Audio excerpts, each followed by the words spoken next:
Allow me now, brethren, to get into the Word of God. Let's give them a big round of applause.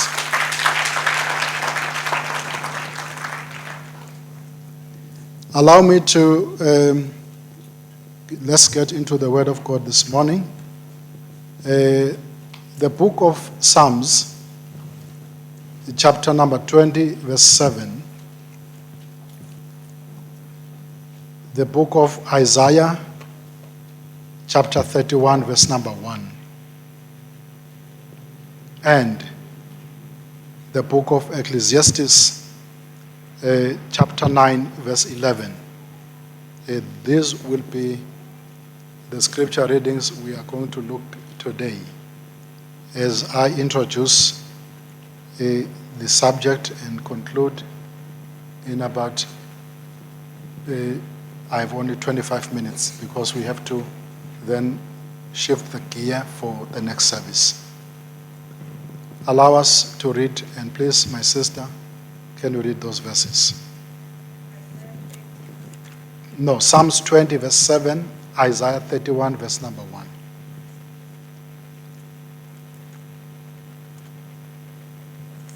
Psalms 20, verse number 1.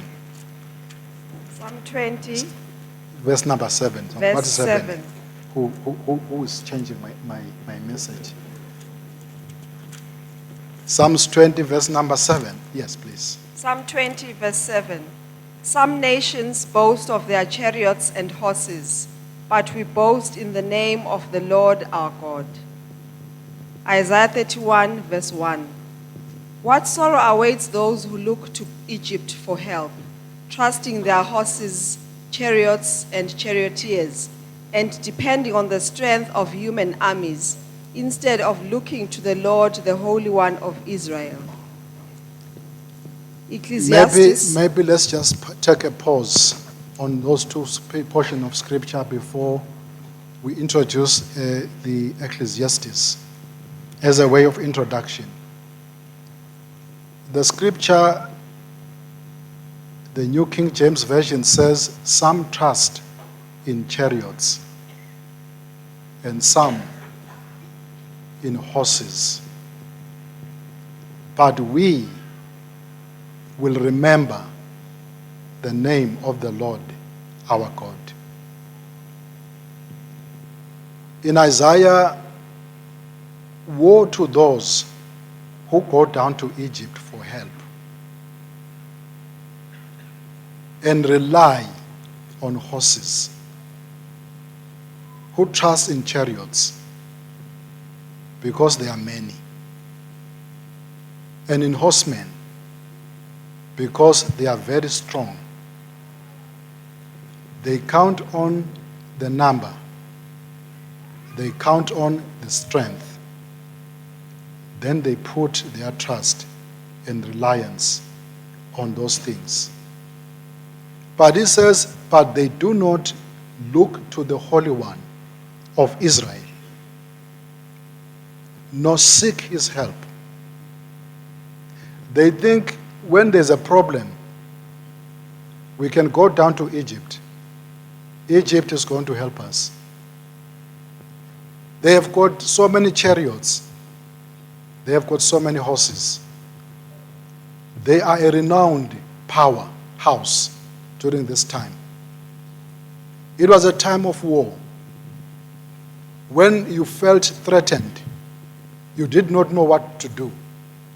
Then you look at your big brother for support and forget the Almighty God. He says, woe to them who go down to Egypt for help and who rely on horses. The chariots and the horses during this time were the weapons, the leading weapons in the battlefield. Today we know of a war that is ongoing in Ukraine and Russia. In the world today, I was reading the other day, they were saying the 5 countries who have got the strongest military in the world. They count the number of ground forces they have. They count the number of airplanes they can fly. They count on the navy, the ships and the submarines they have in their possession. They count on the artillery they have, the weapons they have. They count on those things. If it was today, some, when they are threatened, they look at the big brother who has got so many weapons of warfare, and they forget about Almighty God. Woe to those, the scripture says. They don't remember Almighty God. They think we are sufficient in what we have. I've got news for you. Then let's go to Ecclesiastes, which would be the climax of my message for today. And because of my time, I will just go through quickly. Then you can read, my sister. Ecclesiastes 9, verse number 11. Ecclesiastes 9, verse 11. I have observed something else under the sun. The fastest runner doesn't always win the race, and the strongest warrior doesn't always win the battle. The wise sometimes go hungry, and the skillful are not necessarily wealthy. And those who are educated don't always lead successful lives. It is all decided by chance, by being in the right place at the right time. Praise be his name. So Ecclesiastes now is speaking, putting things into perspective. He says 5 things. The race is not to the swift. Does it mean you do not have to have speed? No. You need speed. He says, number 2, the battle is not to the strong. When you go to battle, you prepare yourselves. You train. You get your best armament. Then you can attack. But he says, I have observed that the battle does not always belong to the strong. He says, no bread to the wise, nor riches to men of understanding, nor favor to men of skill. Now, this is taking me aback. In this life, it is a battle of competition. People want always to be the best, the first, because if you arrive first, you are going to get the most, and therefore you are going to be better than everybody else. That is why speed is important. So, supposedly. So when you come and you find that you are in a battle, then you train, you exercise so that you build your muscles. So when you come, they can take one look at you and they know we stand no chance. As they went to spy the land, some 10 out of 12, they said, when we reached that land, we saw giants in the land. When we saw the giants, we were like as grasshoppers to them. We stand no chance. They cowered. They went back. Because they were looking at the physical. Only 2 who said, no. Never mind the size. Never mind the appearance. Never mind. There's something deeper within us. They were looking at the physical. They were looking at outward appearances. Joshua and Caleb said, no, we are going to go deeper, look in what God has deposited in us. They say, we are more than able to face these giants, take over the land. They looked to God instead of looking at what was happening around them. Bread is not to the wise. nor riches to men of understanding. You see people go to school. You see people acquire degrees. A line of them, 6, 7. Others are professors, unfortunately. But you look at what is happening in life. You can tell it's not about your education. There's something more.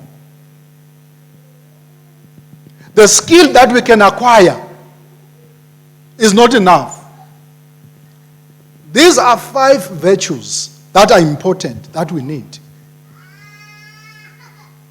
to sharpen ourselves, to live a life on earth, to become productive on earth. But Almighty God says, do not end by trusting the things that you can acquire. They are not sufficient. You must remember the Lord your God. Don't count on them.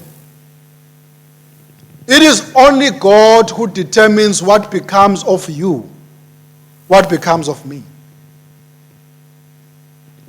When the foundations, the scripture says, are shaken, what can the righteous man do? I want to suggest this morning, brethren, we are living in a time where God Almighty is seeing things that are happening. He saw them even before the foundations of the world. He knows exactly what is coming your way. Things may come today. They baffle us. Things may come today, and we wonder what is happening in the world. But God is not at all moved. He knew everything. That is why he says, you better not look to these things, these virtues. Take your eyes from them. Fix them on Almighty God. Remember the Lord. That is how we are going to make it in life today. That is how we are going to make it in life today. Not by relying on Egypt, not relying on our understanding, not relying on favor from men, not relying on our wisdom or our strength or our speed in life. All those things are okay, but take all of them, subject them to Almighty God. To say, Almighty God, I thank you for the grace to be able to do 1, 2, 3. But that is not sufficient. It is not because of these things that I am here where I am. It is the grace of Almighty God. It is the grace. Time does not allow me, but go and read when you are at home.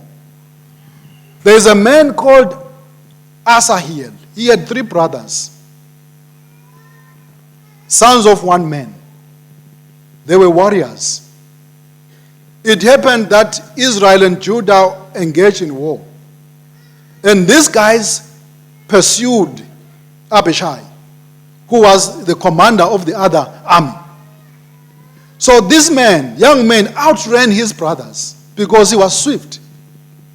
As he was pursuing this man, the commander turned back and says to him, Asahel, turn to your left, turn to your right, and get yourself a weapon.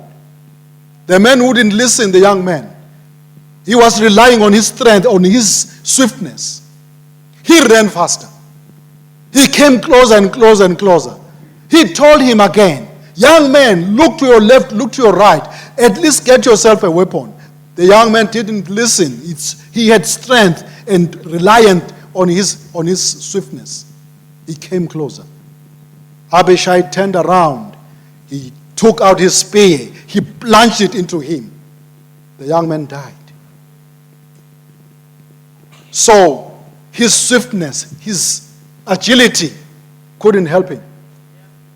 It came to a stop. The battle is not to the swift. His brothers came. Later on, they found him dead. They pursued Abishai. As they did, Abishai turned back and says, hey man, why pursue your brothers? Wouldn't it be better for us to come to an amicable solution to this matter? they had wisdom. They stopped.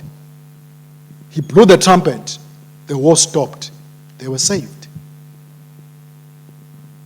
Because the battle is not to the swift. The battle is not to the strong. What happened? Samson, we remember the story of how we killed so many. The Philistines during this time, they were a thorn in the flesh of Israel. They didn't know what to do. God raised this man, Samson. He was a mighty man. The Spirit of God was upon him. He could take a lion, tear it into pieces. All by himself. They were worried.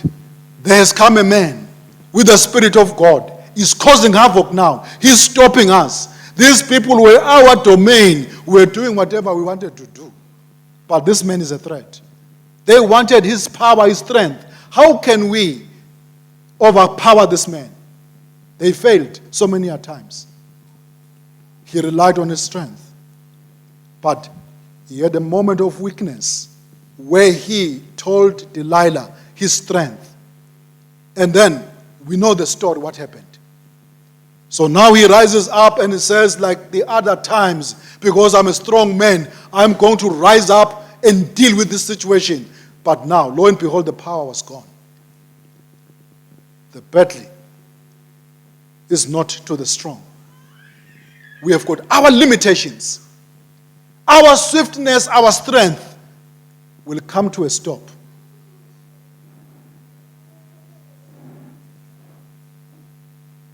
I don't have the time to speak of Solomon with his wisdom. I don't have the strength to speak of Moses with his learning, because these are assets which are needed. But allow me to say one man, I.Fakudze, in 2 Samuel. This man used to be a trusted counselor, a wise counselor for David, the king. So it happened as life goes on that David was old. In his old age, his son Absalom wanted to enthrone himself king over Israel. And he took the power, and David took to his heels. He ran away. This man was giving Absalom the counsel. Then there came another man who was used to be a trusted a fellow official of David. He defected, he came over. Then Absalom said, "Young man, is this how you pay your loyalty to your friend? Why come over to me? Why didn't you run with David?" This man says, I can read the times. I can see where the wave is going. David is old, is in his sunset. I can see you, Absalom. You are a young man, full of energy. You are coming onto the scene.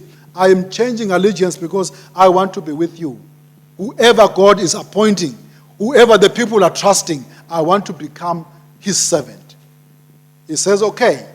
He turned to Ahithophel. Tell me, what must we do? He says, okay, let's keep this man. Lo and behold, life goes on. And as life goes on, Ahithophel, Absalom says to him, what must I now do?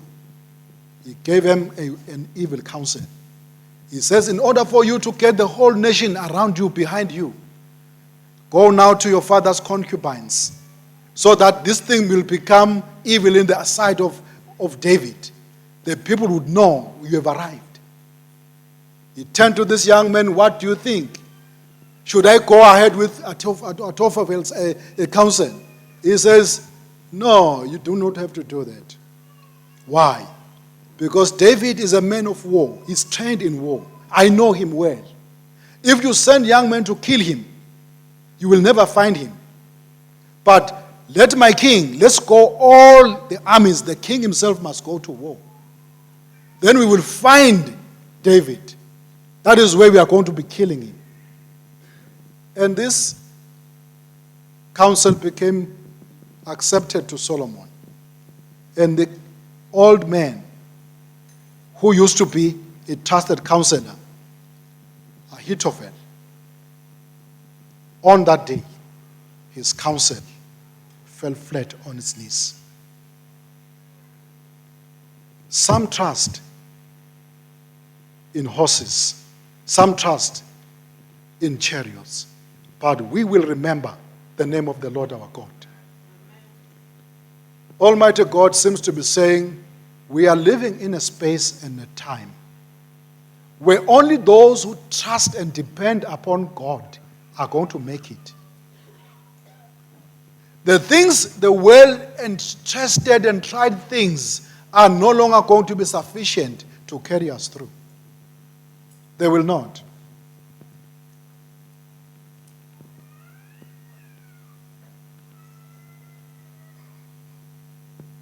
We have seen the beauty of medical science crumbling, falling on its knees in the light of new epidemics.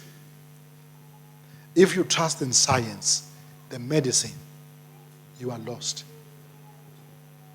Only those who remember the Lord will make it through. We are seeing the economies of the world crumbling. This is only the beginning.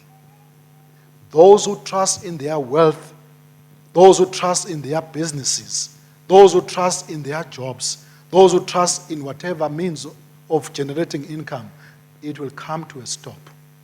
We better shift. We better remember the name of the Lord. We better shift our focus. We know what is happening in the education sphere, in our nation.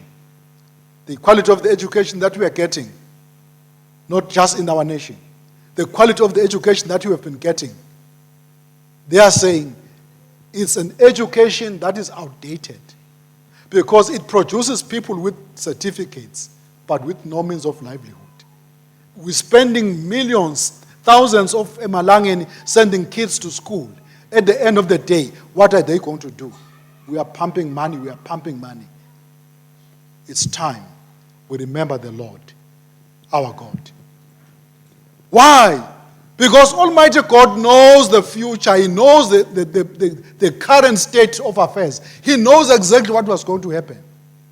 It is only those who put their trust in the name of the Lord that will weather the storms. They will go through the storms. When the storm is rising, it's coming and is beating our houses. When you are at sea and the sea is raging, the wind is raging, and you can see you are not going anywhere, what they normally used to do is to put down the anchor. Let down the anchor. It grips the solid rock. It steadies the ship until the storm passes over. Trust in God is that anchor. If that anchor is missing, the storms in life we are going to sweep us over. We need to have an anchor during this time. Our anchor is Almighty God. Those who will put their trust upon God, they can weather the storms. Because they say, whatever happens in life, I know God never changes. I know God lives forever. I will cling unto Him. If it means I'm going down with God, I better go down with God. I don't want to remain in a safer place without God. In the world today, we say, never put all your eggs in one basket. But I can tell you today, you are a wise person to put all your basket when it comes to God. Because He will never change. May the Church of Almighty God stand as we pray. And I will ask the senior pastor to lead us in a word of prayer on this one. Thank you. Hallelujah. Through it all, I have learned Trust in Jesus, I've learned to trust in God. through it all, through it all, I've learned to depend. I've learned to depend upon His word. oh, through it all, through it all, I've learned to trust. I've learned to trust in Him. To trust Oh, through it all. through it all. Oh, through it all. I've learned to depend upon His word.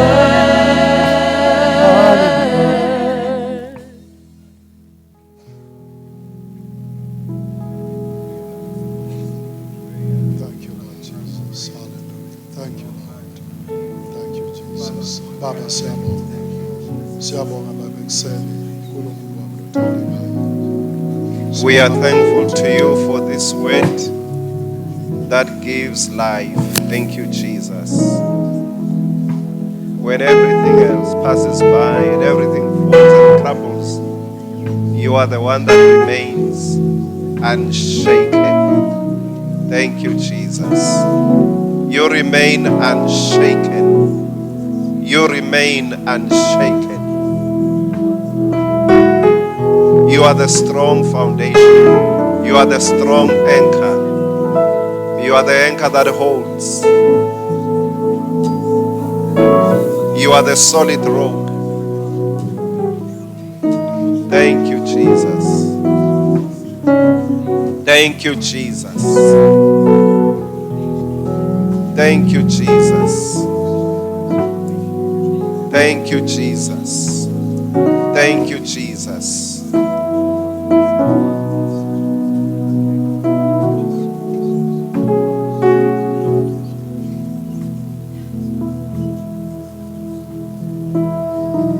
Thank you, Jesus. Thank you, Jesus. In that atmosphere of prayer, Jesus said when the storms came upon those two houses, the foundation that was strong kept the house against the storms.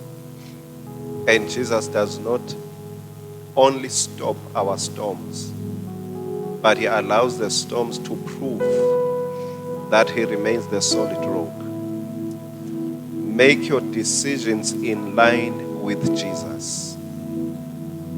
When all your choices and decisions crumble, everything that is aligned with Jesus Christ shall stand the test of time. In Thee, O Lord, we put our trust. Thank you, Jesus. Nothing shall be better than Jesus Christ in our lives. Verily, everything shall pass, but Jesus remains. Everything shall crumble, but Jesus remains. Lord, thank you that those who trust in you shall withstand every storm that passes by. I am thankful, Lord, that even storms towards and against our families, against our nation, against our financial status, Lord, we thank you. We shall stand. We shall not be defeated. Because in Thee, Lord, we put our trust. And I pray even those who are in the pursuit of their careers at this time, when everything seems to be shaking, I pray, Lord, that they will always turn their eyes towards you and say, in God I trust. I may not look successful in my pursuits. I may seem to be failing. Everything seems to be stagnant and coming to a standstill. But still in the Lord I will find my joy. Be the joy even to our little ones. Be their strength.